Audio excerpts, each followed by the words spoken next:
ఈ మిషనరీలు కల్పించిన కట్టుకథలు ఇవన్నీ. సతీ ఏం జరగలేదు, వీడు అంటే జరిగి ఉంటే ఒకటి రెండు జరిగి ఉండాలి, వేలు జరిగాయి, దానికో సపరేట్ లా తీసుకొచ్చాడు. అంటే వీడి ప్లాన్ ఏంది తెలుసా? హిందూ ధర్మంలో భర్త చచ్చిపోతే భార్యని చంపేస్తారు అని మన స్త్రీమూర్తులని ప్రలోభపెట్టి మన స్త్రీమూర్తులని క్రిస్టియానిటీకి కన్వర్ట్ చేశాడనమాట వీడు. అది వీరి ఒరిజినల్ ప్లాన్.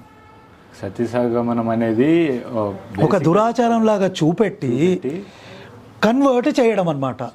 దీనికి పడిపోయిన వాళ్ళు ఎవరు తెలుసా? రాజా రామ్మోహన్ రాయ్ అనే కొందరు దుర్మార్గులు పడిపోయారు.